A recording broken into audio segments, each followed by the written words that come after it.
Welcome to a special edition of the Boneyard podcast as I sit next to the proverbial fire, just swishing around this nice cognac with a nice leather-bound book at my lap. You don't know if that's true or not. I could be at a bus stop right now on my phone. You'll never know. But I am joined once again by my co-host Markthius. Hello, Markthius, for this holiday special. Well, it is true, Flake, because I'm sitting right next to you, also with a little warm brandy as we sit by this crackling fire, waiting for the holiday season to arrive. Yes, the Transportation Commission wonders what we're doing at a bus stop with a crackling fire and brandy Yes, and cognac. It's causing quite the stir. Yes, all the homeless people are wondering why we're not sharing, but we are sharing because it's the season for sharing. And what we're going to do on this particular episode is just, I guess we can reminisce a little bit about what we've accomplished up till now in terms of this being, episode 14? 14 episodes of the Boneyard. Who knew that we'd come to this point? I honestly thought that this was going to sort of sputter out after about 5 or 6, and not because of any particular reason of, pertaining to the game itself. I thought that perhaps maybe no one would really attach to our stupid personalities, but apparently so. Apparently. I mean, it works out. Good thing our faces are not actually attached to this show. Thank that would God probably, for that. So this episode is essentially a quasi-season finale, mainly because we are going to be taking a break for a little while, perhaps a few weeks off, maybe a month or so, just for the holiday, spend the time with family. We're all traveling, doing different stuff, and we're going to take a little time, and then we'll come back and hit you with a season 2 and hit it out of the park, That's it. And we need to have recharge batteries for that. And my birthday's in the middle of January. So I'm thinking that right after my birthday, we can come back. I'll be a little older, a little wiser, and a lot drunker than normal after that. So we'll probably be back maybe towards late January. I don't know when this is, but you guys can kind of keep track of that, but we'll figure it out as it goes along. But for this particular episode, what we will be doing is we have sort of put out a call out to everyone out there in the community to sort of send us their wild, wacky, and sometimes serious questions regarding not just the podcast, but the game, the tournaments that 98.3 have put on as well. But we want a little help for this episode, Markthius. Yes, indeed. So we brought back 2 familiar voices. I was going to say faces, but you don't see our faces. 2 familiar voices, and also the other casters we had for Wonder Brawl. We have Lazergician with us, and also Corey Milhouse, our stat guy, is here. That's right. So because Mark and I have put in so much work for this podcast that we figured, why don't we bring in 2 people to be our, I don't want to say interns for this, but they have brought us coffee, even though we're drinking cognac and brandy. They did not get that memo. They should know this by now. But Corey and Laser, welcome to the season finale of the Boneyard podcast. Corey, you're not getting paid, right? We actually are interns. We are the interns, and play the music.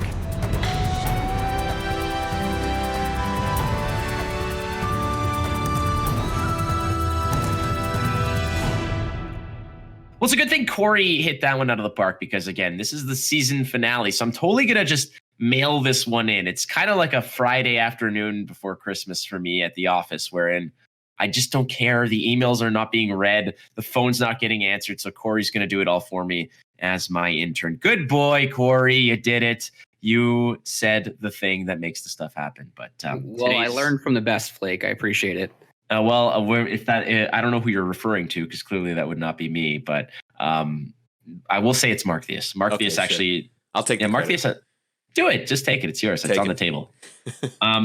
Today's episode's special, like we said. It's not just a matter of looking back on past episodes and the work that's been put into Mythgard as the game, as well as where we've come as a podcast, but the fact that the community has been very, very generous with the game's development, the game's growth and evolution. So we wanted to sort of devote a little bit of this, or the lion's share of this episode to actually answering some of the more wacky and silly out there questions that you guys have posed via a Reddit thread. Mark, I think you put out a call. You sent out a flare. Yeah, we sure did. Community. On Reddit and through Discord, and asked, did a little AMA, and said we'll answer these questions on the show. And some of them are interesting, so I look forward to cutting through some of these here. To say the least, but before we hit that, I do want to touch upon our lovely guests here, both of which are bearded and festive in their own rights. Oh, the bearded Bostonians, the bearded Bostonian brothers. Are you both from Boston? Yeah. Well, I mean, we both Not live here. from. We're here. We're here now. Are you That's Bruins important. fans by chance? I think that's another hockey, right? podcast. It's the whole other It's a whole podcast. other podcast, I guess. Talking Wait, about that kind of stuff. They asked, "Is that hocky?" So there you go. That answers your question. That was Yeah. me. No, we need to go back and we need to go back to talk about like the 2006 seasons again, like in Flake's chat when he's streaming, talking about, Brett Hall and all these other guys that are, that are old and have been playing in the league for 20 years. But that's the last time I remember.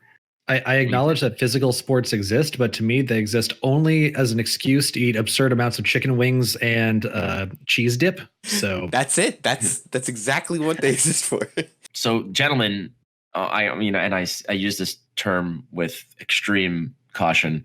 We're in a state where Mythgard now has kind of passed through the alpha stage, the closed beta, the open beta, and it's sort of in like the sails are unfurled, so to speak, and it's kind of just been it's been steady as she goes while all these other card games have sort of passed by and hit rocks. Some of them have just completely sank altogether. It seems like Mythgard itself has just been a very it's taking the tortoise's strategy of very slow and steady wins the race, and we'll just get there when we get there. But it's just all keep a steady hand on the rudder and we'll get there, and don't be distracted by the sirens in the distance kind of thing. So where are you guys feeling that the game is at this point? I think that it's worthwhile saying that at the beginning of our trek here with the Boneyard podcast, which I believe we began in early September. Is that true, Mark? I want to say that sounds right. I think so. It was just towards like the beginning of open beta. Right. So we'll say it was like, late August, early September. But, our outlook on the game was very fresh, very awesome because we managed to play in closed beta. And when the open beta and closed beta sort of rolled around, we were very, very excited because we thought that really the sky is the limit for this game. And a lot of us still think that. And I just want to know where you gentlemen are feeling the game is now compared to, if we're going to put a comparison down, we'll say, early September when the closed beta, early open beta launched. Where are you gentlemen at in terms of thinking about this game? That's actually a great timetable for me because I didn't get to enjoy the luxury of being in the closed alpha at all. It was the very, very end. I think it was pretty much considered to be the closed beta that I started getting involved in Mythgard and started playing a little bit more and started making some content and talking to more people and playing the game. And I think my favorite part about the game is the developers and their ability to set expectations. We're really not, at the end of the day, like you said, we know that the sky is the limit for a game like this, but the Rhinos could take it in a way where they could just try to just have this be a full out all on sprint and try to do things in ways that other developers have done so. But they're really taking the time to make sure that they do things correctly. And they're based on a lot of their actions, what they've done. They take a lot of the community feedback into their considerations, whether it be, card balance changes or other different what we could have in the client and what have you. For me, it feels like they're doing it what I would call the right way, which is, trying to make sure that what you're doing is and what you're building is of value, and you're not putting something out there that isn't ready, for example. So I think that over the past few months that the Rhinos have done a very good job of sticking to things that they said they were going to do. And I think that they've done a pretty good job of that throughout this last quarter of the year. So I think I want to specifically build off of something that Corey mentioned, which is that the devs are doing it, quote unquote, the right way, where they're slow plotting, making sure that what they put out is really of high quality. And I think that's a really good approach to take, which leads me to kind of my conclusion of where the game is. And that is that it's ready for its first big identity crisis. Every game kind of has to figure out where it fits into the genre and where it fits in relative to other games that accomplish the same sort of thing. So, for instance, Tessel's niche was because it was based off of the Elder Scrolls lore. Gwent's niche is that it's kind of like almost like a board game and that it's based off of the Witcher lore. Every game kind of has something unique that it offers. And I think Mythgard is really, really ready for the community to kind of have a conversation on what it is that's unique about Mythgard so that it can start selling itself to the greater community. And I think once that conversation happens, it'll be really interesting to see what the conclusion is. And it'll be really interesting to see how the card game sphere reacts to those conclusions. That's an interesting point. I mean, it doesn't have much to draw on that is an outside source, right? Like everything else kind of has, like you discussed, The Witcher, be it The Witcher or World of Warcraft, or the vast Some sort of source material. Correct. So when it comes down to an identity crisis, it's going to be like cards will be developed, but sometimes people are not just satisfied with the fact that there's a card that does something, and to their, in their defense, it's nice to have a little bit of backstory to immerse yourself into that universe. Because right now you're playing cards with absolutely no connection to something, whereas even with other cards games that come out, you're seeing characters that you already recognize. So you're very much inclined to either play them or not play them, to like them, love them, or hate them based on the fact that you know what they're about already. For instance, if there was another Star Wars game that came out right now, I know right off the bat that the first thing I would do would play a Han Solo deck, or something themed around that, of smugglers and that kind of bounty hunting, etc., because that's a lot of the lore and the flavor that I like of that universe. Whereas, in Gwent, someone would play Witcher's decks or Nilfgaard or this or that because they've read the books, they like that particular faction and they know the history of it, so they want to immerse themselves and be part of it to a degree. Whereas in Mythgard, your only source material really is just the sort of the broad stroke of the various mythologies that exist to inspire the characters, the creatures, the interactions to a degree. And while that in itself is very vast, I think people clamor more for something specific and unique and dare I say, a different type of fiction than the mythology that exists out there. And I know that I might get hate mail for saying that these mythologies and religions are fiction to a degree. So you know what's interesting is that I actually disagree. I don't think the source material is mythology. In my opinion, the source material for Mythgard is the core set. The core set defines all of the themes, all of the characters. Like, for instance, in Magic the Gathering, you have characters that show up in several sets. Gideon has shown up in so many different ways. Jason, Jaya, they have these planeswalkers that come back again and again. The core set has defined characters and groups and environments to build off of. I would love for the next set to include a different take on Broggy, for example, because he's such a cool character with a very identifiable personality and kind of values attached to him. And that mythology that's been established in the core set is what I think needs to be built off of for it to have a really good cohesive identity. It's a good point to make. The problem there is that that's your starting point, right? So people have to be immediately immersed into that. Whereas this isn't, Mythgard is not something that's spawned out of something else. Whereas other, Hearthstone has spawned out of World of Warcraft, Gwent has spawned out of the Witcher universe, et cetera, et cetera. So developing from the ground up, having that foundation, whereas I like what you're saying, where the core set is the foundation, core set is the source material, but you're really diving in to an unknown pool. So it's a love it or lump it kind of scenario where if you don't like what's going on, or you don't necessarily immediately attach yourself to something that you're not familiar with, because again, you could jump into, for instance, let's say The Lord of the Rings. If you've never read The Lord of the Rings, you're not familiar with The Lord of the Rings, you could jump into the book, which is the source material, despite the fact that there's tons and tons of games out there otherwise.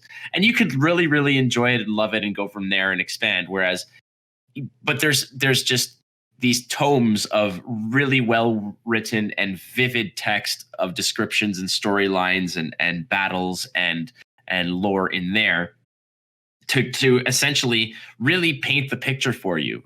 For this, there's just these maybe paragraph cards and lore text and flavor text and a picture to sort of, everything else is not really determined. So there's nothing, like, you don't know if Magnus is an asshole or if he's a really awesome dude, so to speak. So you can't really say, it might come out one day. Like, I wish there was some kind of Maury Povich show where they're all on there and you can find out that Braggy cheated on, Zolea with with Kara Morning Wives, and they're all freaking like kind of some type of dramatic thing where you can kind of pick up the heroes and villains right away. Whereas that doesn't have that. The core set is just pictures in your own imagination, and that's fine. But I feel like when you say identity crisis, I totally get what you mean, and I think that you're a little bit on point with that. Whereas down the line, people are going to maybe be clamoring for a little bit more of the story, which is coming, obviously, because that's already part of the roadmap. But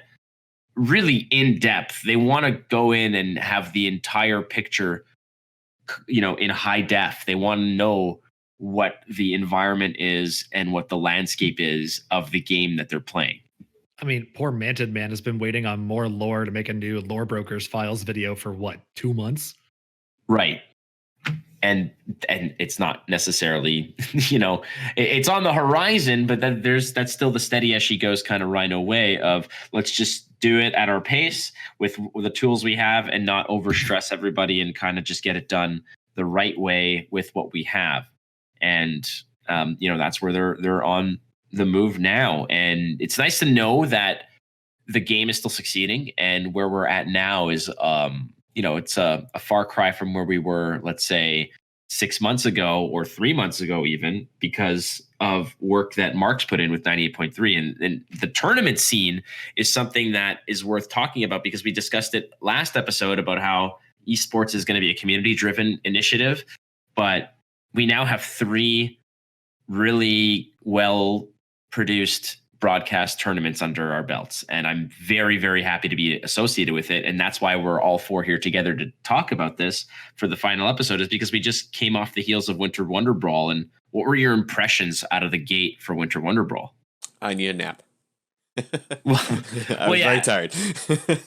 I get it. Yeah, you were the one who did all the production, and again, it cannot be reiterated enough and emphasized enough the fact that Markthius puts in immense amount of production work and preparation for this. So if you're listening to this, just go ahead and send him a message via Discord or Twitter or wherever you see him, and just tell him thanks, because it's all I do is I wake up. And I mean, what do I have to say about Winter Wonder Brawl besides, the only claim I have on it is probably that I coined Winter Wonder Brawl. I think when we're discussing names, you did. Yes. So Winter Wonder Brawl was like the name of the tournament was my idea, and then that's about it. Everything else was Mark. So all I do is I wake up on the morning of the tournament. I make sure that I am both sober and caffeinated, and then we jump into the casting booth like an hour before we go live, and then that's what I do. Fun fact, not both of those are required qualifications. We'll take one or the other when you're waking up.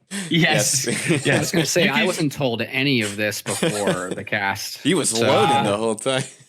Yeah, well, for Mark knows me, so he's like, you better be sober and you better be caffeinated. I swear to God. I actually was worried that Flake that you weren't gonna make it, because we were supposed to have right before call time.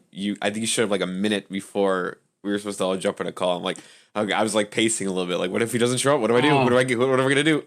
Well, call time was 11 o'clock, and I wrote ready in Discord at 11:01, but I was in the Discord. I was just waiting for the call to go out. I just didn't say anything. Okay. I had a bunch of things to do as well, but I was just sort of messing around. But then you're like, is he late? He's late. Where is he? He's gone. He's this. And I'm like, no, I'm here. It's 11:01. I'm here. It's okay.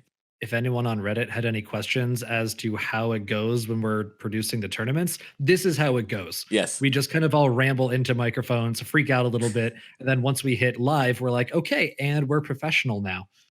Pretty much. You should hear our sound checks. No, do not tell them our sound checks. No, our sound checks are, they just get more degenerate as they kind of go. We should actually release a rated R sound check, I think that none of you would ever get jobs again if you re-release the. It's a very bad idea. It's already a well-known fact that amongst me and some of my buddies that we now have like these group chats that have been going for like 12 to 15 years, and it's like it's basically mutually assured destruction, where it's like if one of us F's the other over, we're all going down with the ship, because if ever any of these logs over the past 15 years, are released, it's like, forget it. Between the stupid photos we send each other, the stupid things that we say to each other, and just the, like all the nitty gritty, it's like, dear Lord, it is literally a mutually assured destruction thread. And we're all okay with it because that assures our friendship at the very least. So Corey, what did you think of Winter Wonder Brawl? Hey guys. So Winter Wonder Brawl, the biggest difference for me between this, so our last two big, full on constructed tournaments, I know we had Gem Wars in between. That was a bit of a limited deck building tournament, but for our last two, just, open, play whatever you like. We had a patch that basically was like the day before the Moonlight Masquerade, and the Winter Wonder Brawl was more of this has been the meta for the last few weeks. Everyone kind of knows what's going on. So we had what people believed to be the best deck, and they brought that to Moonlight Masquerade. And I think a lot of people were significantly more sure about the deck that they were going to play and going to be playing against. And I think we saw that a lot with gameplay, a lot with deck building, and just overall the decks that people played. I think it was a lot more, a lot closer to what I expected. At least for the Moonlight Masquerade, I thought yellow-green control was going to be a lot more popular, and ended up being everyone switched right over to the brand new Rainbow's End, RIP Fire Eater. So I think we had a number of those changes of that balance patch in between had a lot of effect on the tournament, and we saw that with red-orange specifically, with its worst matchup being completely gone in the form of the red-blue Fire Eater deck, pretty much just dominated through and through the tournament. It really didn't see a lot of purple or red, or purple or blue, rather. Like barely any. I think there were a couple of purple, like decks that had purple in it, but I don't really think I saw any blue at all. If anything, there was maybe like one or two, but that was... there were two Valkyrie decks. Yeah, there Valkyrie, were a few people that sort of were, had a little bit of blue, but yeah, there weren't a lot of Thunderclap Magnus decks. Yeah, that's surprising to me. I really thought there were going to be a lot more Valkyrie, that mono blue Valkyrie that's been bouncing around. I really thought we were going to see at least a little bit more of that. But red orange, man, whew, that deck is just what a deck. It does a lot of things, and it does everything that it does well. Yeah, and Fire Eater is what kept that deck in check for sure. And now that it's not played at all, it pretty much just runs rampant. Yeah. Well, it's not only that, but I mean the fact that it also there was a slight nerf to the Demolition Speedway, which was able to just plow through those little chump blockers very efficiently. And you're right. I mean, you'd think that there'd be a little bit more blue with Thunderclaps and Magnus punishing those really short, small, wide to the ground boards. But Shadowvar Beast also is a great trade up. What a great up for that card, man! Such a good card. Everyone was on the same page. Like, I think everyone has probably said it at least once. They're like, yeah, I was going to play that card anyway. I was thinking about it. And then you slap Fragile on it too. And all of a sudden you're like, well, now I'm definitely playing this card, of course. Well, it's so tremendous in terms of just the value trading that you get going up and just keeping your own units up as well. But you're talking both offensive and defensive components while still having an on par stat line. Like, it's good in every situation in which you're not already about to lose. Correct. And on curve, if because you're able to you're very well able to have 3 units on the board by the time your Shadowvar Beast comes down. So trading up to something bigger, badder, nastier is just you're chumping tokens and small things into something bigger, and you'll likely still have better board presence. I feel like red orange right now is the top of the mountain, and though it is counterable, it's still the only thing that really it's not good with right now, I feel, is just full on board clears. But I mean, you have Armageddon Angel, so that's all you need to do. And why would you play anything else? Because by the time that Armageddon Angel hits or by the time you really need a board clear, you have such a decent amount of board presence as it is with trades and removal, et cetera, that you're never in a situation where you have to worry that you need that emergency board clear, that you're playing too slow, because the deck plays really fast and it plays really wide, and it's able to get outvalue you as well. So it's really established itself as such a high tier deck, and it has been ongoing, and the evolution of the deck has been fantastic to watch. But it's like every other card game out there. There's always going to be one pinnacle deck that just stands tall over the others, and in this case, I just feel like this is it. This is such a great, fantastic deck, and I feel like the other color combinations are not benefiting from the symbiosis of red and orange and damage and aggression, along with control and value and longevity. Not a single Fires of Creation deck made an appearance. It breaks my heart a little too. Yeah, you're right. Well, But the not stretcher the was there. 4-2 bracket. I think we had. Let me see. I can pull it up. I think we had maybe 3 or 4 or so. We actually had. Hold on. No, we had a Fires of Creation deck that made the 4 or 2 or better list. Get out of here! Was there really? Yeah, it was I didn't that even see 5 that color one. list. Oh, yes, colors. yeah, the 5 colors. Yeah, there was a couple so- stretcher decks. There was a couple people playing stretcher without Fires of Creation. I remember seeing that a few times. What was the color that didn't make it to the 5 colors? I think it purple? was Purple, right? blue. Maybe I'm gonna have to try to find I'm on a different computer here. I'm gonna have to try to find my spreadsheet from going through all of that. But yeah, we had there was a here we go. There was a this Was the that wrong the one. 60 card deck? Was that the 60 card? The 60 card deck was Large Nuggets. He did not make the 4-2 or better cut. But no, this was I think it was only like 42 or 43 cards maybe. I'm trying to find where I put this. 42 is a nice sweet spot for a lot of different decks. Like when I do Fires of Creation, I also do 42. One of the mono blue Valkyrie lists also made made it into 4 or 2 or better as well. So we had some. Valkyrie I feel like is one of those decks that's never going to be completely gone, because you can build it so cheap and still be effective, and its game plan is so straightforward that I really don't think it'll ever truly be out of the meta, regardless of power level. No, it's a great mid-range deck. That was one of the first decks that I built. It's still a deck I go back to all the time. Yeah, and it was the first deck that the community at large really, I don't want to say like had a panic about, but it was the first one that really everyone in the community knew about it, because right as open beta hit, everyone was asking, what do I play? What do I play? What do I play? And the answer was always start with mono blue Valkyries. It teaches you the game. It does all the fundamentals. It's really cheap. It's a good mid-range. It's a good mid-range deck too. Yeah. It'll never be a tier 1 deck, I feel. Unless it gets, 1 or 2 with the current card pool.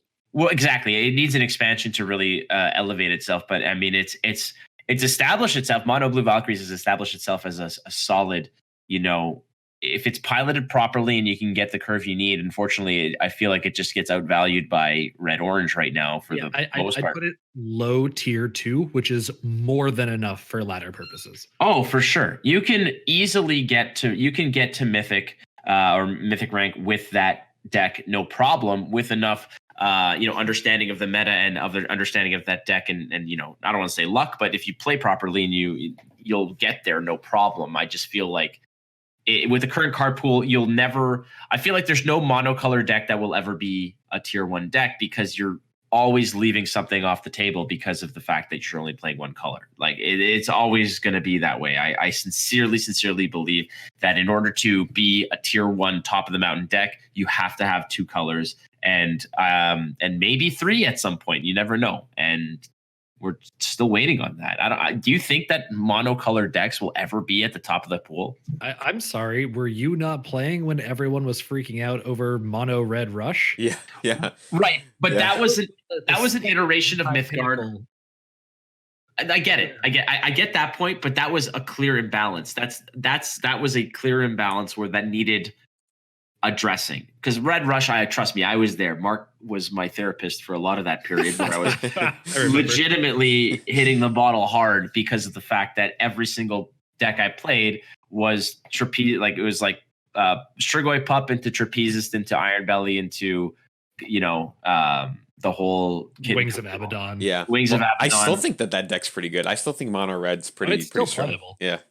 Oh, 100%. I like the Valkyries deck. I feel like monocolored decks will only really get to a high tier 3, low tier 2 scenario. I don't think that they'll ever ascend to a tier 1 status, because, like I said, mono yellow, man. Mono yellow is pretty great with control. If you know, I mean, I know it's better with green in there, but you can get some really good control off of mono yellow. You bounce all those mythics in there. Ooh, boy, that's a tough one. That's fair. I will agree to that. I think it's good, but again, it's not tier 1. Well, I don't know. It's hard to say. It's hard to say. Again, I wish Woody was here to give us his whole spiel about how green and mono green is his thing. Mono green is he's the advocate for mono green. Is if Jesus was from the 80s and was a card game, it would be mono green. Like that's to Woody, it's the best. To be fair, that's also because he got it from Aribert, who put in a lot of work on mono green in the alpha. Well, it has the tools. Like the thing about mono green, I find, is it has. I mean, what is it really lacking? It's lacking AOE, I suppose, but its recovery and its big boys are really. It has longevity with things like Bald Mountain and Wake the Bones and Short Stag and such. But I mean, it doesn't. I feel like it can get run over easily, very quickly. But if you're not playing certain variants, like if you're not playing a Reanimator green and don't get the right rolls that you need to get that big boy on the board, with before turn 5. But at the same time, I mean, there's a lot of cards in there that are, what's that 4/5 with Frenzy? Like, like that card in itself can win you games if it's left alone. Like it's such an arena card. Yeah, I know what card you're talking about. Yeah, Villain Fury. Yeah. Yeah. But man, like that thing's we discussed what arena cards are, where they're not quite good enough to be put into a constructed deck. But if you manage to pull one in, if you manage to pull one in an arena where there's not always an answer in a deck, then it could just run the table. And that's one of those cards I feel is just nasty as hell. I'm looking at your list here now, Corey, and I see the fires here. Now I didn't even notice that. I didn't notice any fires decks because they all did not perform very well. Yeah, we did have a very poor performance, unfortunately, from fires. But so the deck we're looking at is on Mythgard Hub, and the deck ID is 1158. A gentleman by the name of Reg, who I believe actually took a game off of Envasy in the Gem Wars. I believe Aribert knows this gentleman, but yeah, this is a 40,000 5-faction fires deck. It is definitely base yellow, but we've got some, a pair of Imperative Bells and Tarragons from purple. We've got Pseudonomicon and the Fared Firebird for the red and green splash. We've got Lamp of Wonders, Spear of Destiny. There's a little bit of everything and a little bit of something for everyone in this deck. So went 4 or 2 or better. So a couple of tiebreakers going a little bit differently. We could have seen this deck on Sunday for the top 8. That would have been pretty wild. I would have loved to have seen that in the top 8. I don't think it would have gone past the first round, but that still would have been pretty awesome. Yeah, I didn't see their matchups. For example, though, some other decks that did make the 4 and 2 or better cut. There was, let's see, where are they? There were a few other ones. Like I know, for example, let's see, who is it that ran the Valkyrie list? Maleficia. Oh yeah, mono blue Valkyries 4 and 2. Their list is ID number 1152 on Mythgard Hub if you want to check that one out. But yeah, I think there was 12 total people that went 4 and 2 or better. I think it may be a little bit more, but yeah, we had a few folks that missed the top 8 cut, but that still performed pretty well. So definitely check those decks out on Mythgard Hub. It was definitely top heavy for red orange, but there were a number of other decks in here. Like for example, Reanimator was probably the best call for Moonlight Masquerade and couldn't have been a worse call for the meta that ended up showing up for the Winter Wonder Brawl. The red-orange mid-range deck, it's an okay matchup. It can go pretty bad depending on the number of Seal Exiles and Ghouls that they play and what have you, but they are very aggressive. And the yellow-based control decks are pretty difficult too. It's hard to kind of grind those out. It's typically the aggressive matchups that Necromantic is good against. So if you're in a field against a bunch of blue and blue-red Rainbow Rush, that's the time you want to be playing Necromantic. And unfortunately for the people that brought necromantic to this tournament wasn't really the best call for this tournament. I think everyone went 3 or worse playing Reanimator, and it was the third most popular deck. Well, Reanimator is the ultimate tempo deck, right? Like its entire goal is put out something that gives you such an overwhelming tempo advantage on turn 3 that you just win off the back of that one play. And there was so much value and reactive tooling in this meta that even if you got that huge tempo advantage, it got negated really, really quickly. I think most orange decks were running 2 Seal of Exiles, if I'm not mistaken. At least 1, usually 2, yeah. Yeah, and there was even a temptation in there as well, where if you're running into first of all, the Seal of Exile onto a necromantic is pretty much lights out. That's like just goodbye, salut la visite, it's done. And if at the same time, if you can manage to pull off a temptation onto a necromantic into a trade, that's just all that extra value onto your side, which is fantastic.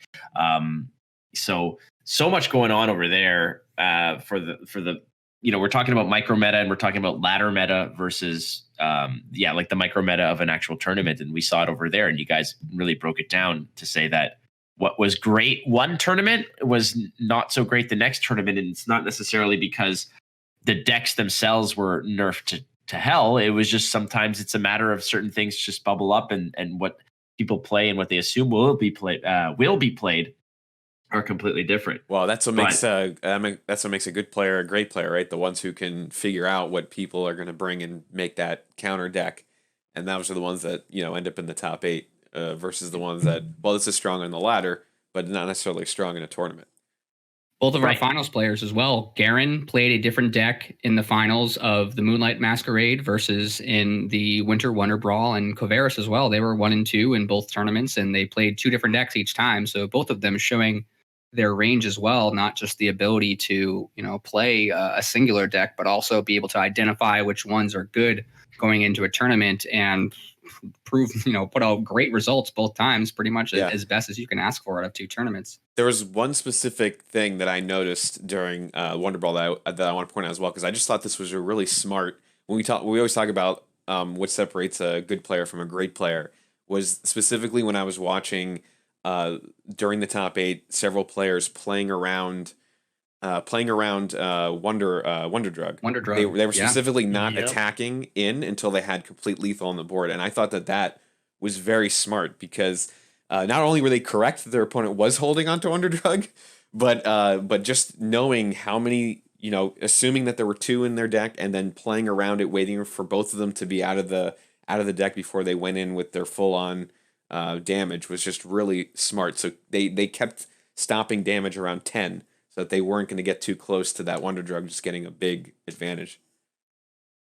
Key plays, definitely key plays. And I remember I got slightly scorched by some people when I was calling some Gwent matches a long time ago, where some of the players were exhibiting personality at the actual tournaments, and I would say like, oh my, the heroes and the villains and whatever, and just sort of trying to build up on a narrative. And some people are like, just let them play cards. They're not superheroes. It's like, well, they're not superheroes, but also they do have personality, and some of them like to ham it up, and it's good for the actual tournament because these are names that you see very often, and there's people eventually like to root against certain people. And what's notable here is that there are names that have appeared multiple times in top 8s, and the finals themselves was Garen versus Kovaris, which are now establishing themselves not just as great players, but great tournament players and great competitive players who, these, if there is an esports scene that really bubbles up and becomes a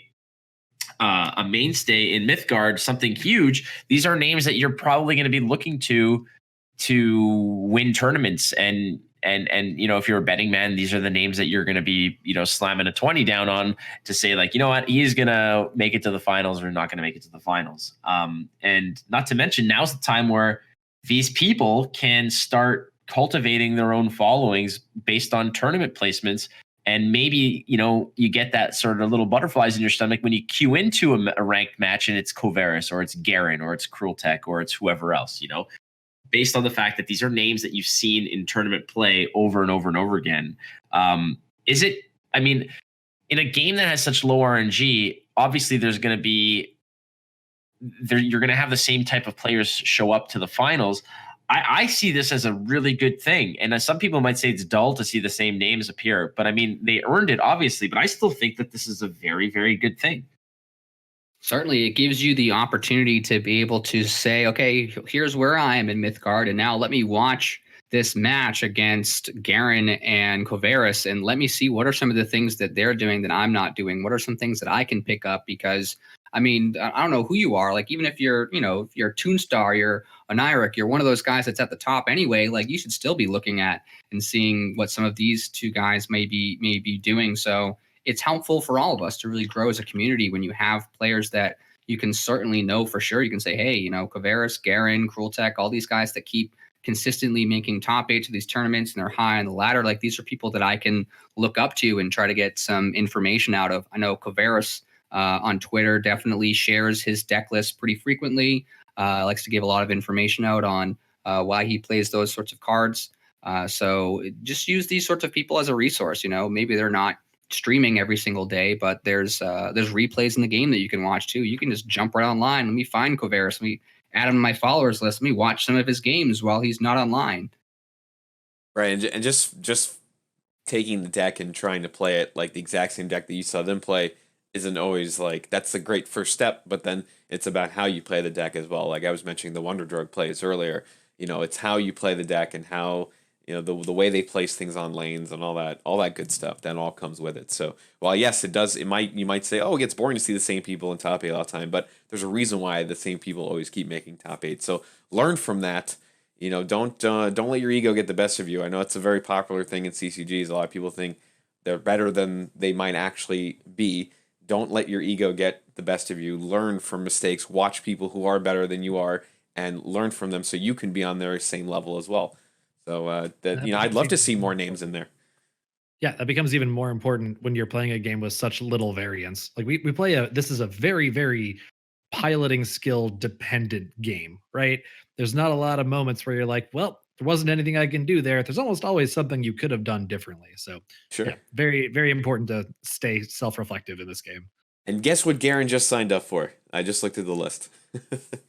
Is it Mythlander? It is going to be Mythlander. He just signed up for it. So you're gonna if you want to go up against him in a Highlander type event, you should sign up for Mythlander. Mythlander should be fun. I'm actually very much looking forward to it. And cards like, you won't see cards like, Seal of Exile just loses a lot of value based on it. It's still a good removal, but yeah. Well, it doesn't really. Yeah, I wouldn't really expect to see that card. We are going to try to set up though as we joked about doing someone who brought all 99 mythic deck and just played that as their deck, and we were joking around. I was like, why don't we do that? Why don't we do that though? Why don't we do a 99 versus 99 as a show match? I think that would be really fun. Well, first I need the 99 mythics. That's the thing. We got to find who has all 99 mythics and let them play against and each other. Toonstar. There we go. Done. They're gonna play each other. Yeah, the battle of the Thunder Down Under. Yeah. The 99 versus Aussie. 99. The battle of that's the thing is like the exchange rate down in like Australia and New Zealand, like they got friggin' Monopoly money down there. So of course they've got all the packs and all the cards they need. So and canceled. Yeah. And oh boy. All right. Well, there's a good segue to say that the next tournament that N98.3 is making happen is the Mythlander tournament, with the Highlander rules being that you can only bring one copy per card. So build your deck. There's no restrictions behind the fact that you cannot have more than one copy of any particular card. So where does the Highlander thing come from, guys? Like I keep hearing this thing, and I mean I know it. So I want to still came from the movie. Why it's Highlander? Why it's like what is the Mythlander name come from? The movie tagline was there can only be one,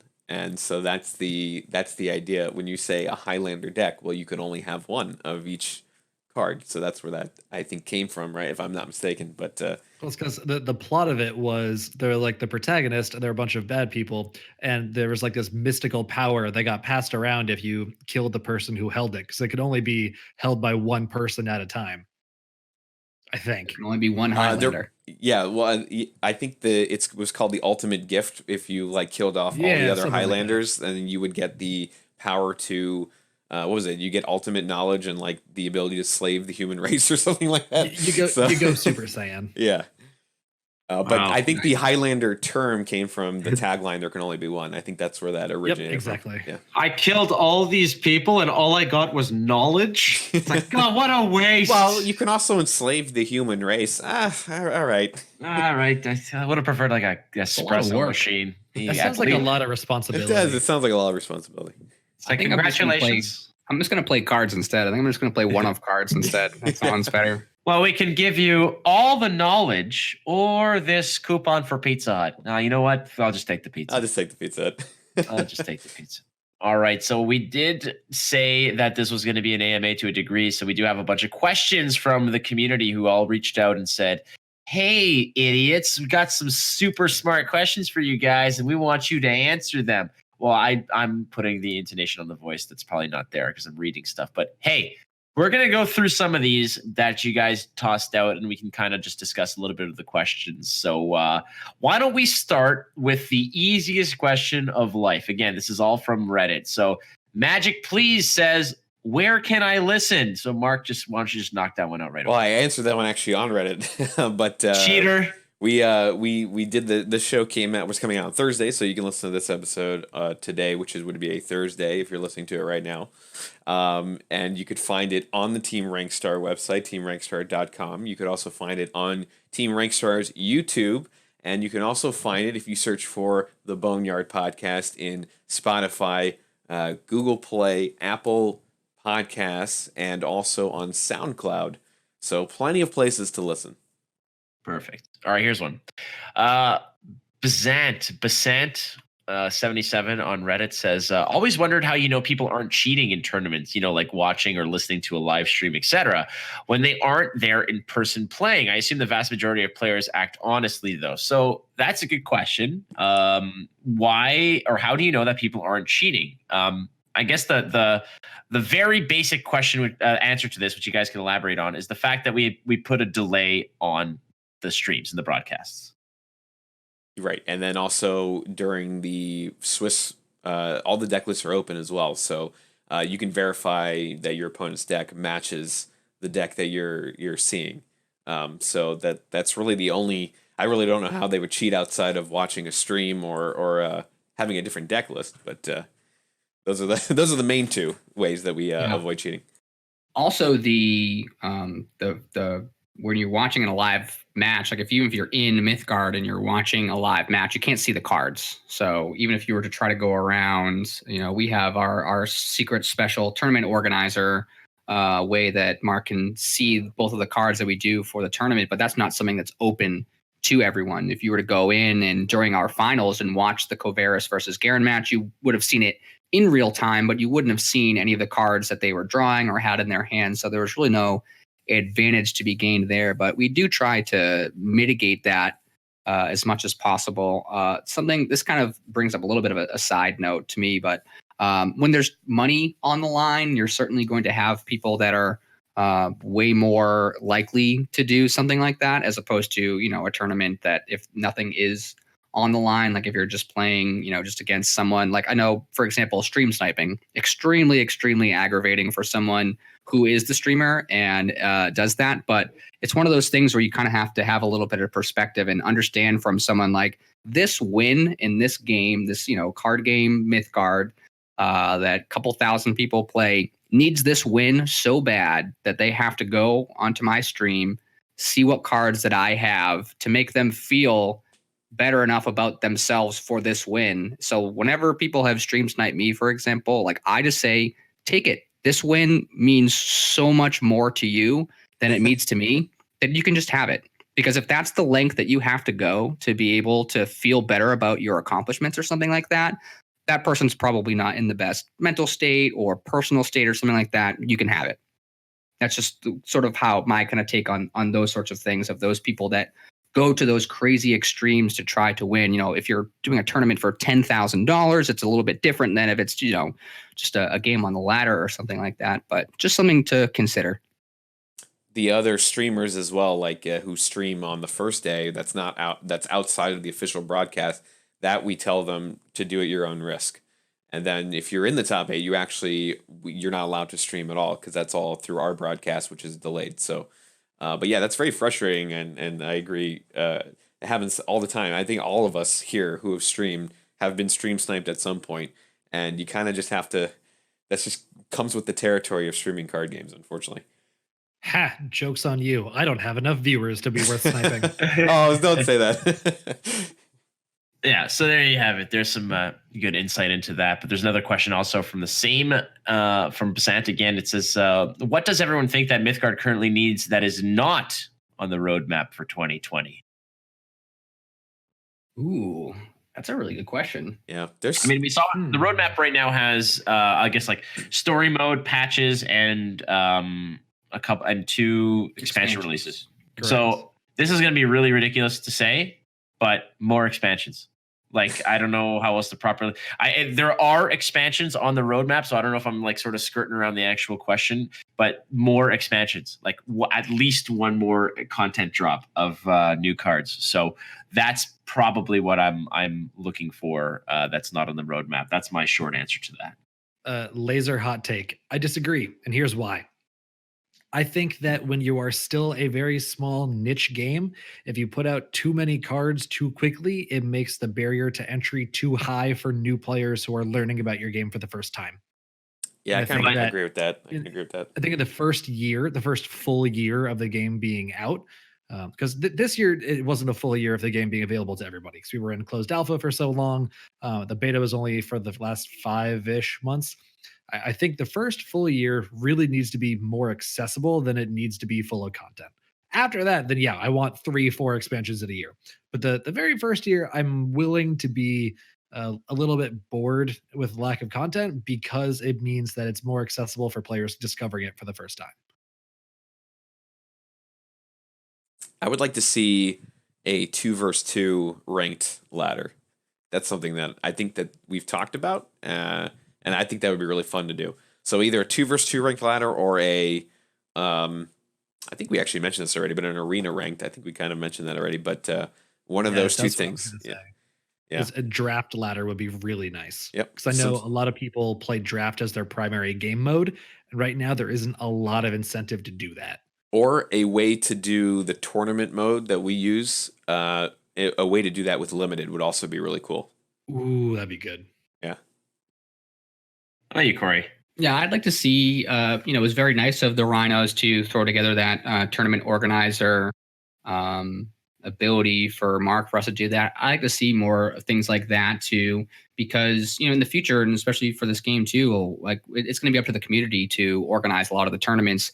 And I think the easier that we can make it for people to both join in those tournaments, and then also from a casting perspective or recording side, to be able to have that accessibility would be really nice, to try to have it be, as polished as it can be and as easy to do for people to sign up and also to use would be really nice. I know it's not part of the roadmap. I'm sure it's something that they're considering, but more things like that, any way to make it easier and more accessible to do tournaments. All right, next up, we've got a friend bakes Godspore mushroom into an edible, and you enjoy some.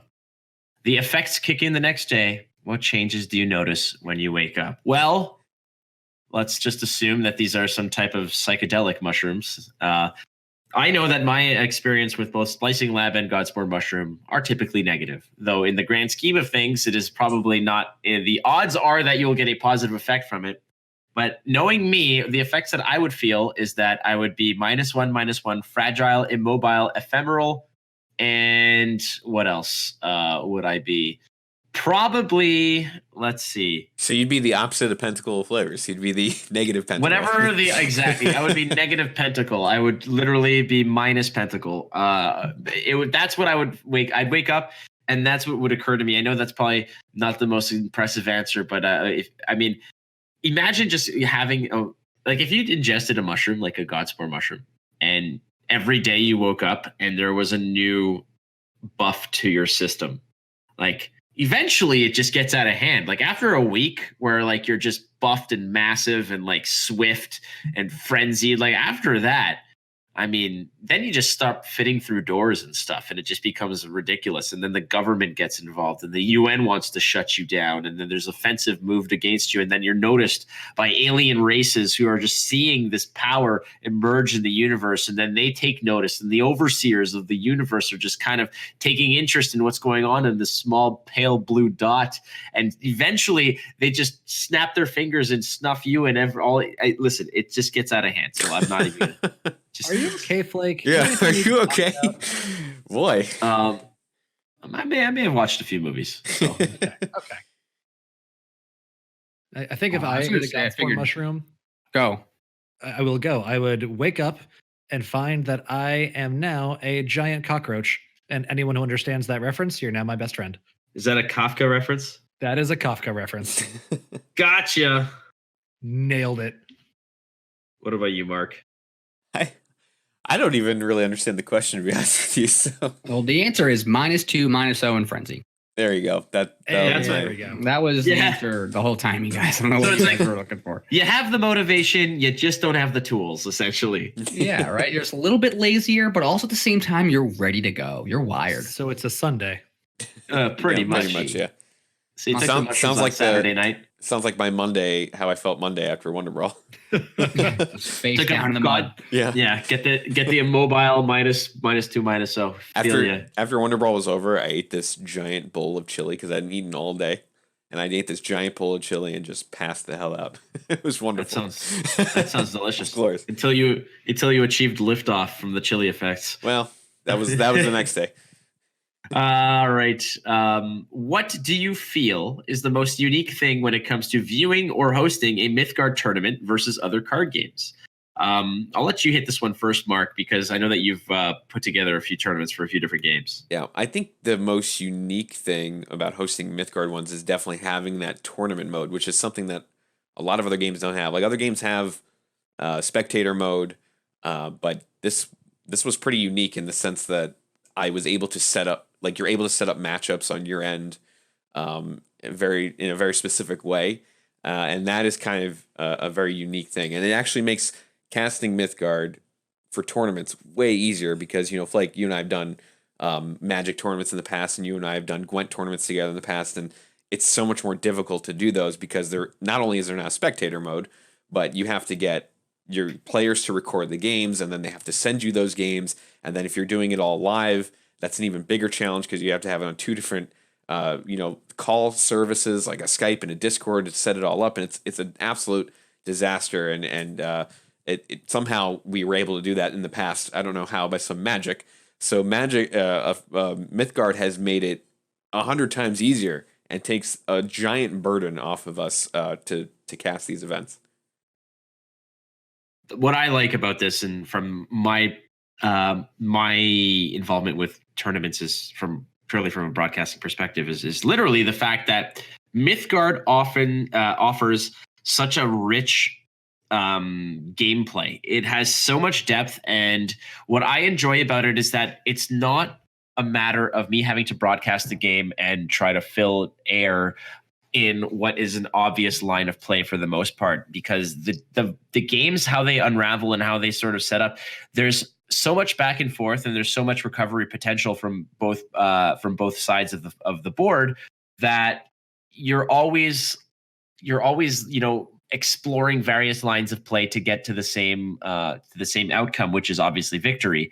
And when you're calling a match and it's too straightforward and it's too obvious and the lines of play are too sort of thought out or too predetermined, it becomes very boring for a broadcaster and difficult for a broadcaster to hype that up and make it seem interesting. It's not like, now obviously the first 3 or 4 turns are usually very similar because you have your 1 drops, 2 drops, etc. But once you get into the nitty gritty of turns 5+, that's when there's interaction. That's when there's thought process, and that's where you get those big plays that we saw. For instance, the dropping the rush creature onto the Stairway to Hades to sacrifice this, to get it back, to hit it twice, to find these sneaky lethals that are otherwise not as obvious. So being able, and I know Laser, you and I have sort of discussed this, where I've missed something or you've missed something, where we're thinking.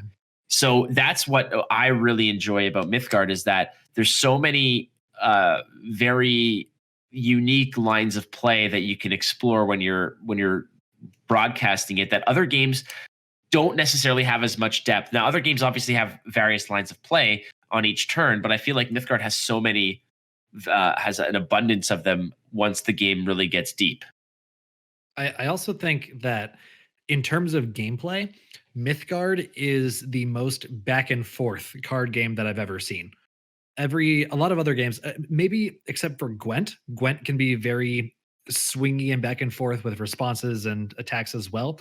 But in the Hearthstone like games, I'm thinking Hearthstone, I'm thinking Tessel, I'm thinking Magic the Gathering. Most of those games, there's the classic article of who's the beatdown, right? And in most games, one person is playing the role of the beatdown very early in the game, and that pattern will continue until either the beatdown runs out of gas or until the defender is dead. In Mythgard, you can have those games, but in a lot of games where you have an aggressor versus an aggressor who both have primarily fast, proactive game plans, in Mythgard, those matches tend to be a lot more dynamic, a lot less polarized, because the turn one advantage in a lot of those games is everything. Whereas in Mythgard, there's a lot more tools to go back and forth. I'm thinking rush minions can be used both as damage or as answers. I'm thinking every deck has to run removal. There's no decks that don't run any. Even the lowest to the ground red rush is still going to run extract life. So that makes games a lot more dynamic and back and forth, which I think is a lot of fun. And then for my own personal note, Flake mentioned that there's a lot less downtime that you're trying to make exciting. That's something that I struggle with a lot in Elder Scrolls Legends because I was primarily like a hype man, host, a play-by-play caster. In Mythgard, so far, I've been playing more of an analyst role, which is really, really fun for me because it's something that I haven't done a lot of before, and it's a new challenge for me, and I'm really enjoying it. So while that's not necessarily unique to Mythgard specifically, it's unique for me. So I'm having a lot of fun doing these events because I get to flex some new muscles that I haven't before. For me, the paths and powers make the Mythgard gameplay so unique and different. So let's talk about like our first quarterfinals match that we saw. It was You Can Call Me Al versus Covaris, both of them playing very similar red-orange lists. I mean, maybe there were only 5 cards off, but the gameplay still felt so different because you had Journey versus Turn of Seasons. So you had the 4 different seasons that, you know, from Al's perspective, he has to play differently when he knows his opponent is either going to draw an additional card the next turn, if the turn coming up is winter. And then from Covaris's perspective, he has to worry about the order in which the minions are going to the Boneyard for Al to try to have it be optimal. So you can have people playing pretty much the same exact decks, but if their paths and powers are different, that's just a whole another layer of complexity and a layer of difference that the gameplay just changes so much with something like that. Being it different on the play and the draw means in different games, you're like, okay, well, this game he's going to have the 2 souls to start. And, you know, the last game he didn't. So this game's going to be a little bit different. He's going to get that back quicker. So the paths and the powers for me are just so compelling during gameplay that you can see the differences between the two. And the Winter Wonder Brawl was a great way of sort of displaying that. We did see a lot of seasons in Fuse or seasons in Impel, but the different paths and powers can just have so much different gameplay to them, and they can slightly change your game plan to the point where you get some pretty interesting games that you wouldn't think of between 2 decks that are very, very similar.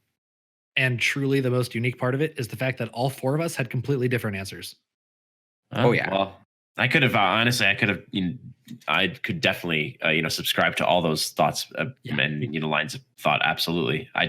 To me, it's just the fact that I can sit there and every match is different. Every match is exciting, and every match, every match between 2 good players typically is a nail biter, and I love that. They're always compelling. You can always find a story that's happening within each game, you know, whether it's the tension that one player is creating based on an enchantment that they have or some other level of inevitability. There's always that, especially against the yellow-green control decks. Like, okay, how big is Boneyard Abomination right now? There's so many different storylines that happen during the games that lead up to an eventual winner. So there's quite the journey that you go on for each game. Absolutely. And we're going to go now to this one, I guess. this is more so, but you guys can chime in as well. But it says, have you had fun doing this podcast? And I know that I ask all the guests when we're wrapping up if they've had fun on the podcast, and hope they had fun. But Mark, have you had fun doing this podcast now that we're 14 deep? Yeah, of course. I mean, we wouldn't be 14 in if I wasn't having fun doing it.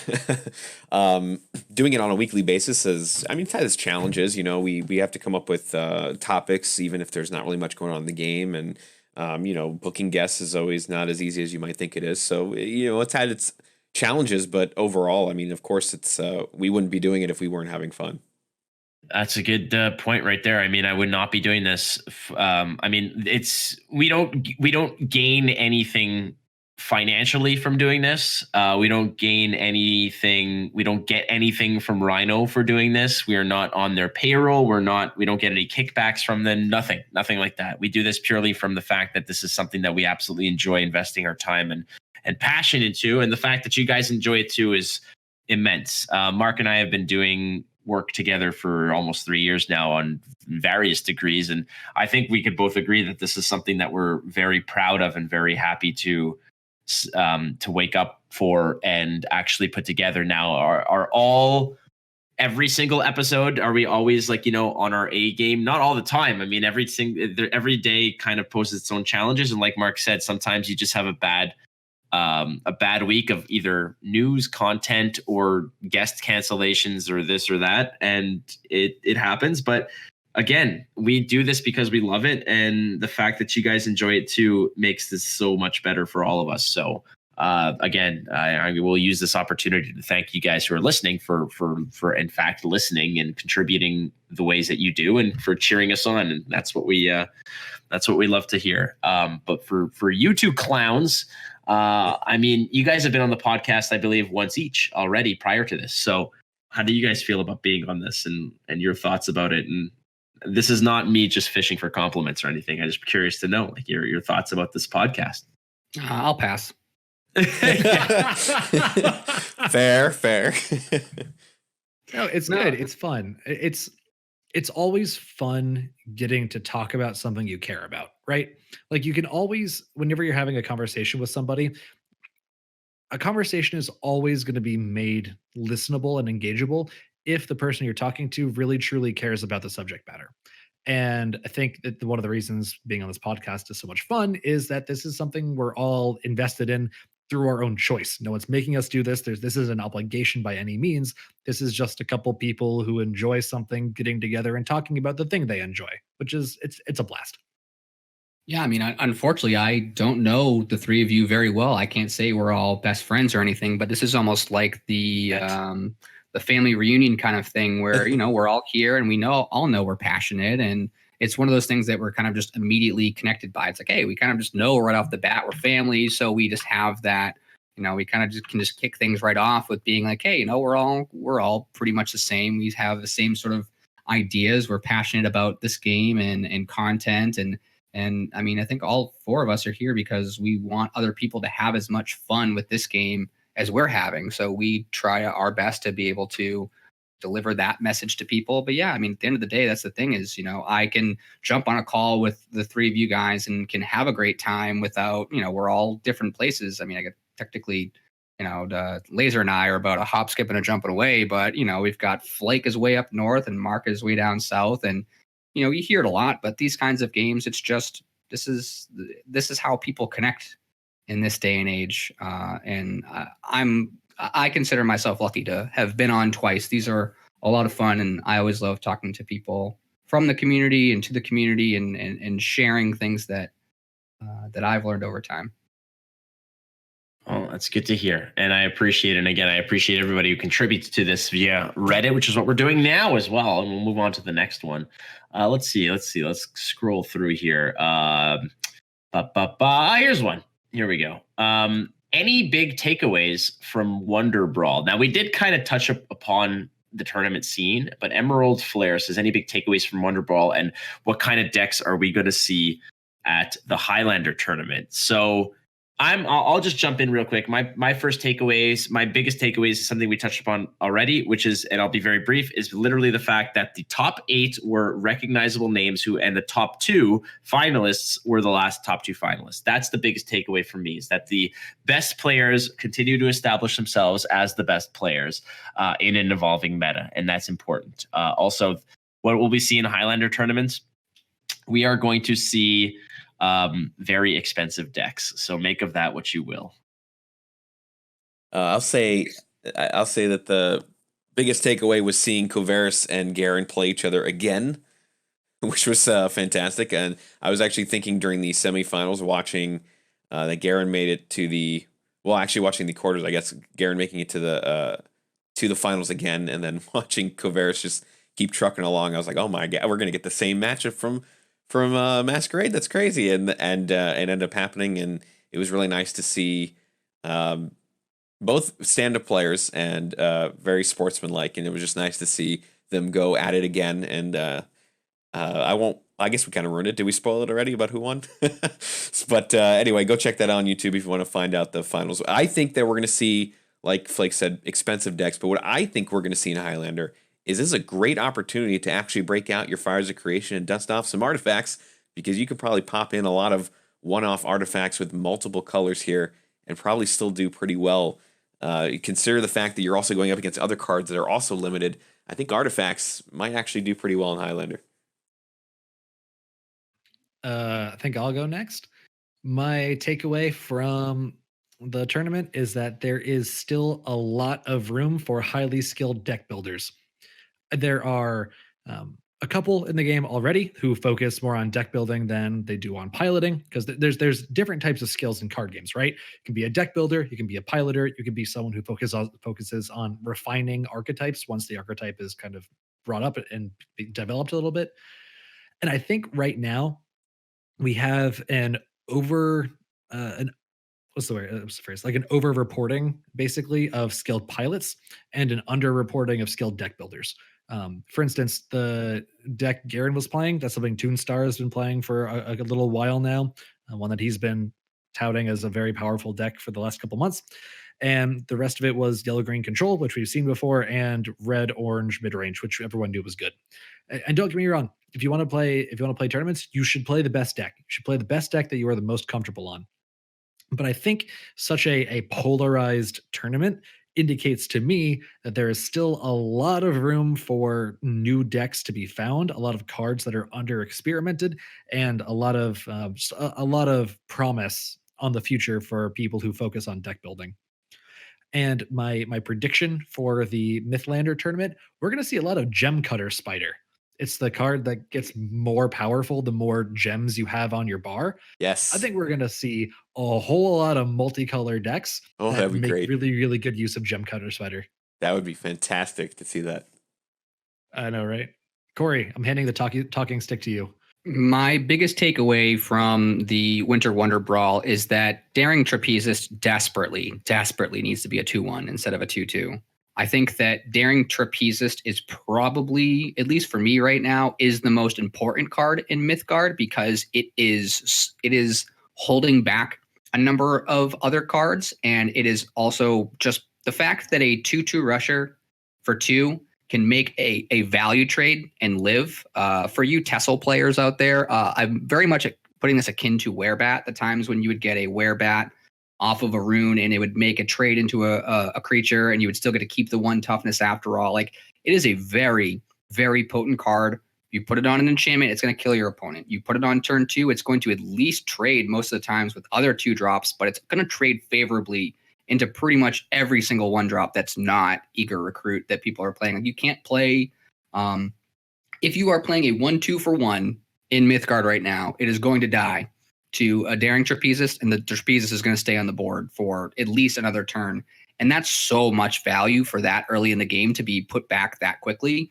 So Daring Trapezist right now for me just does too many things. It's aggressive. It trades well into a number of minions. It's a 4-of in all of your decks, costs a single red gem. There's just way too much upside to be able to play that card, and pretty much no downside. There have been a number of times where I've been looking at decks and I'm like, why am I not playing 4 Trapezists and 2 winged Abaddon in this deck. Like I should just do it. It's a very low requirement, really. So having that card be a 2/1, I think would fix a lot of problems in the game. And I just over and over would keep watching it make value trades and staying alive, especially with the combination of Shadowvar Beast being able to weaken other minions as well. It's just such a powerful play. And as a prediction for Mythgard, for Mythlander rather, I would actually say that I think some of the aggressive decks that can just create some redundancy in the form of just having a good solid curve is going to catch a lot of people by surprise.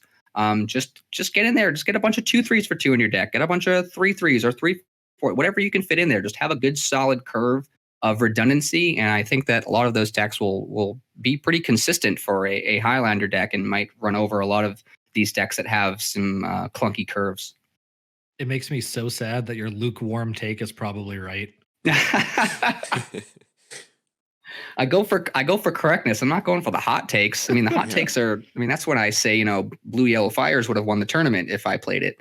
That's a hot take. I don't think a lot of mythics are actually going to do. If you go mythic heavy, I don't really know if it's actually going to do well because a lot of mythics work off of playing around with other things in your deck, and if you just go one-off mythics, I'm not sure that it's actually that powerful. So I think Corey might be right. I'm pretty sure like the blue-green idiots deck is probably the best deck. That's just me. Here's a good one. Where is it? Okay. This is going to take a little bit more of our big brain. Which decks do you think are best at teaching the fundamentals of the game to new players? Valkyries.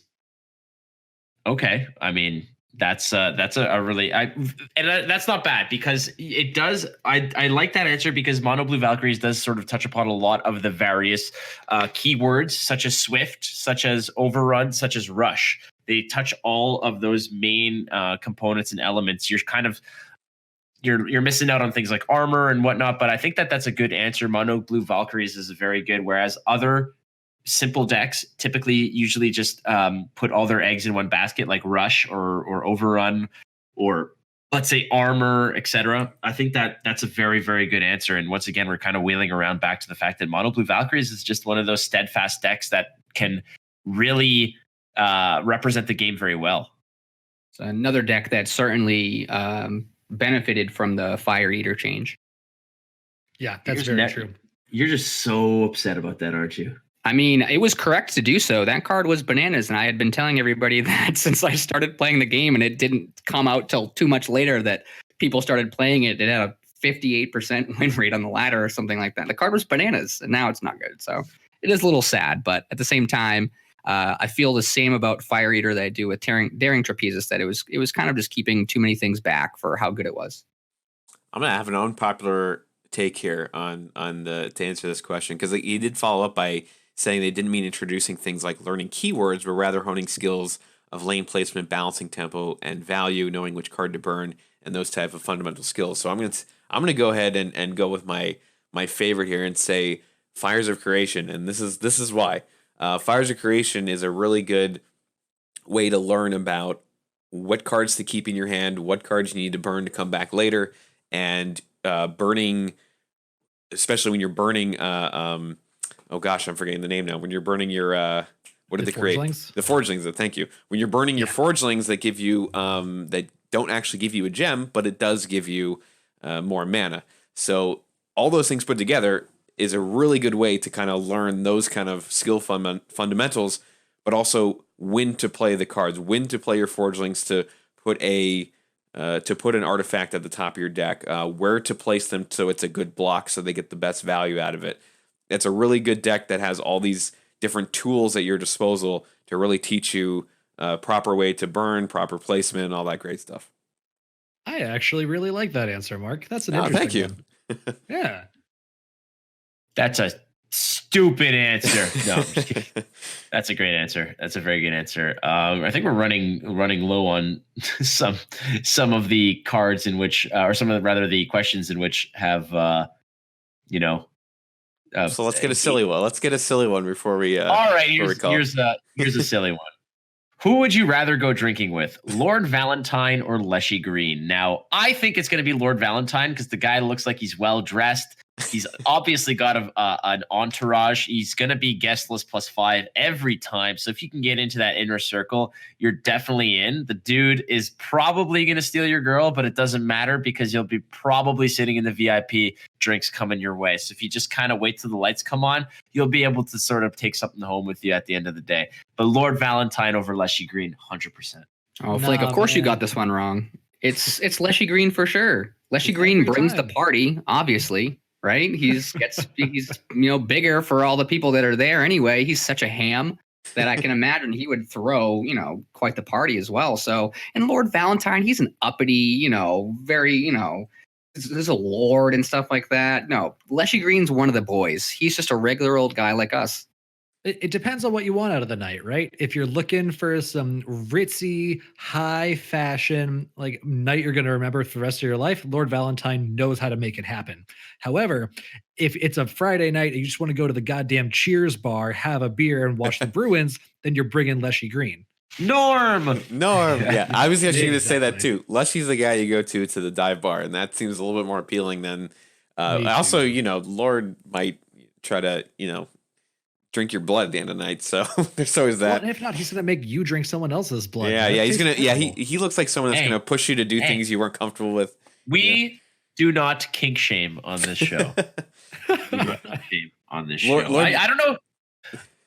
I don't know what I'm more offended at, the fact that I was wrong or the fact that it was, of course you're wrong. Yeah, of course you got this one wrong. This was, I knew you were good. Yeah, I knew you would pick the wrong. The correct answer is actually both.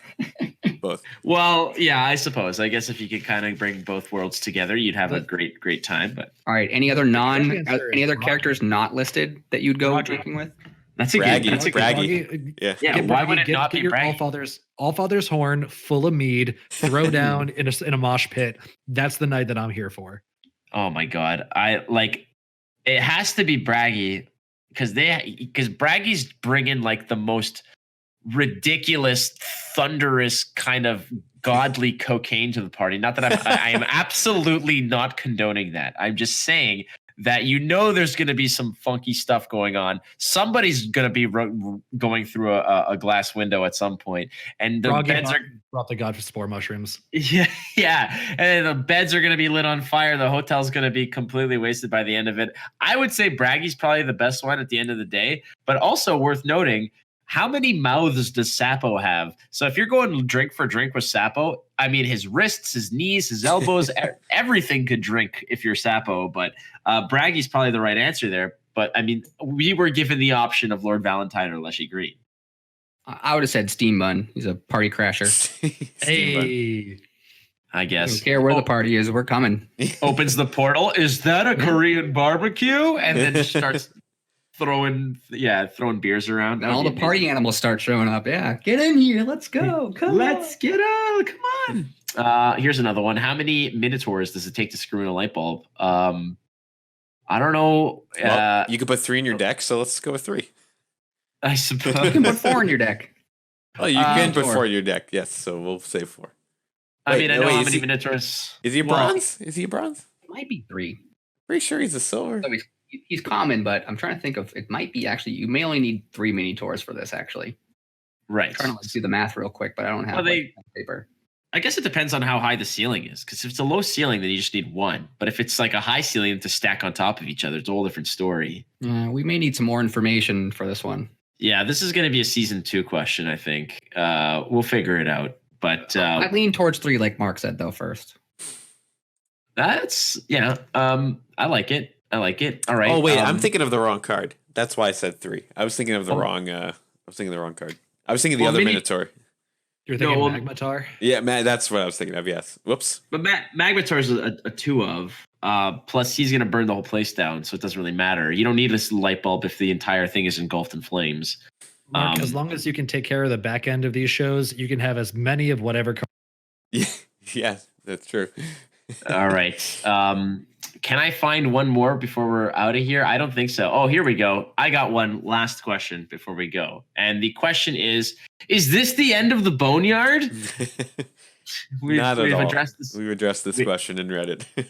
We have addressed this question in Reddit. So for all of you out there who give a damn about the show, we are not canceling the show. We are merely just taking a break for about a month or so while we recharge the batteries. But we mentioned this at the top of the show. We're not going anywhere. It's not canceling. It's just the end of the season. We're going to be back with more awesomeness. So listen, gentlemen, Lazergician and Corey Milhouse, thank you guys so much for seeing us off into the holidays. And I'm gonna end this off with this. If you could ask Santa for one thing Mythgard related, what would it be? And we'll start with you, Corey. What is your one Mythgard Christmas wish? I would like to get the dust back for the premium brainstorms, ice spikes, and Valkyrie enforcers that I created on day one. Why did you do that? Yeah, You see, I'm a bit of a whale, and I just was looking at those cards, and I was like, I'm going to play 4 of these in every single deck I ever play.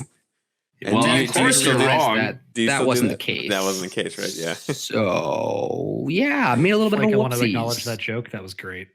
Yeah, Yeah, thank you. I like how Did I I go got back? I got the of course you're wrong, and then you go ahead and completely decredit yourself. You discredit yourself by making that poor judgment play right out of the gate. So Being wrong has to be like one of the more fun things in the world. Come on. Well, Being it's right one of is the- okay, but being wrong is great. Funny. It's it's pretty definitely one of the more familiar things in my life. So we'll just go with that. All right, I'll wait for you, Laser. My one wish list item for Mythgard would be a reprint of Broggy character as a blue-green that has frenzy and then some sort of weird tempo tool. Okay, so Right. it's actually that'd be a sick card. I like that. I like that. So like something it's an actual card design that you want to put Yeah, like together. like Bella Witch Queen has the minus ability to stun something. I want Broggy as like a 3-mana 2/2 with frenzy that stuns things. Okay, I'll take it. How about you, Mark? What is your big wish? My wish is that I could have a alternate skin on my cards for the placeholder art. That would be my Oh wish. my god, never mind. I want that instead. Bring Like, back Bitey Blade. Yes, anyone that played in right before it went to open, actually even in open beta at the beginning, it had some of the placeholders still. Some of the placeholder art was absolutely fantastic. One of my favorites, one of my 2 favorites actually. One was the Battle Chef. That was a great one.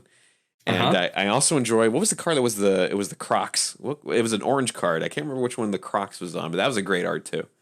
Not notarize. I think it was. I think it was Notarized. Notarize reality. Yeah, I think that's what it was on, yeah. That's I mean, I can't say no to that. That was a pretty damn good one. The placeholder art is just iconic, and purple had a lot of it, and man, was Yes. it just fun to play purple, to see some ridiculous nonsense on the board. It's like, what the hell is this? You thought it was a glitch, like you got hacked or something. I thought it was for real. Like the first time I started playing the game, I thought like that legit was the art for the. And I remember when they first introduced purple, I'm looking through all these cards and I just laughing my ass off, and I'm just like, I hope that this is real. Like I hope this is actually the art, because this should never change. Yeah, out of all the different colors representing all these different mythologies, and suddenly purple, the mythology it takes is like a kindergarten. Yeah, Like it's just so good. My Christmas wish would be for even if it's a one of, I want one big, booming, awesome tournament, one huge Rhino inspired big bucks exhibition where it's a LAN. It's an on location. You've got the whole thing, and it's just a big celebration of the game. And I feel like it could be something that they can knock out at the end of summer to celebrate the 1 year. It depends. I mean, it could be the 1 year out of beta, open beta. But I think that if they can put on something big, and it doesn't even have to be huge, but something like a nice prize pool to it. Fly in, qualify some players, fly in some notable players, get something going, and really show the world what this game is capable of, because I think it's probably one of the best competitive card games out there. And I truly mean that. So I hope that is my Christmas wish. So I'll have to probably wait for that one, but we'll see how things shape up. And that's that. So I think now's a good time to just say, wish everybody on the panel here, Laser and Corey and Mark and everyone, thank you so much for a wonderful season of the Boneyard. this has been a team effort through and through, and every guest that's been on here, and Rhino as well, who have been very receptive to this show and been very generous with their time and knowledge and information, have been exceptional. And but Laser, we'll start with you, my friend. Thank you so much for being on the show. Where can we send our love to you, and how do we see that love received? Well, thank you very much for having me. If you want to hear more from me, you can find me at Twitter at Lazergician. YouTube.com/C/Lazergician is where most of my content is. Occasionally, I stream on Twitch, twitch.tv/Lazergician, but that tends to be rather infrequent. Beautiful. Well, there you have it, friends. That's where you can find him. And again, a very happy holiday and much love to you, my friend. And Corey, my friend, same question. Where can we lock you down? You can find me at twitter.com/Corey Milhouse with 1 L. And other than that, I'm usually in Twitch chat. I try to do the content thing as often as I can. It's been pretty busy the last few weeks, I know, for a lot of people too. So I post a lot of deck lists on Twitter of decks that I'm working on or ones that I'm having fun with. Try to post them to Mythgard Hub as often as I can. But you're gonna find me in Twitch chat. I'm the Twitch chat guy, so you'll see me in Twitch chat. Twitch chat. Shoot me a Pog Champ. I'll send you one back and catch you on some of these cool guys streams like Flake and Mark and a few other guys. Beautiful. Well, thank you so much, my friend. And this leaves me with the wonderful Markthius himself. Again, Mark, how many millions of things did you have to do? A million things going on back here. Insane. What tournament was that I said that? Was that what were we doing when I said that? Was that I think it was a trivia show, right? It was probably. It might have actually been an old trivia show. Whether it was Magic or Gwent, this is like way back. What an inside joke. Yeah, this has just been ongoing forever, but it's not incorrect. I mean, you do have a lot going on. So again, my friend, cheers to you. Thanks again for putting this together, and happy holidays. Merry Christmas, my buddy. Thank you. Same to you. Well, thanks. So this has been it, friends. This is the final episode of this season. Let's just not get ahead of ourselves. But we do have to thank our sponsors, Mark. Sure, we're going to thank Inked Gaming. We're going to thank Team Rankstar for letting us host with them. And we're going to thank 983, which is us doing the events as well. And who am I forgetting? OP Seat as well. That's correct. Throw a shout out there. And of course, to all you listeners, again, from all of us here at the Boneyard, we just want to wish you a Merry Christmas, Happy Holidays, all that jazz and all that stuff. Stay safe. Be kind to one another. It's the best gift you can give each other is just love. So just make sure that that's what's flowing, friends, along with some good drinks and all that other nonsense. But we will see you soon. We do not know when, but just keep an eye out on Reddit, on our Twitter. You can catch us at Watch Flake or at Markthius on Twitter, and just come say hi on Twitch as well. Twitch.tv/WatchFlake, Twitch.tv/Markthius. And once again, go sign up for the Mythlander tournament and keep your nose to the grindstone when it comes down to those tournaments as well. Plenty to do. So again, happy holidays. Be kind, be safe. We love you. We'll see you soon.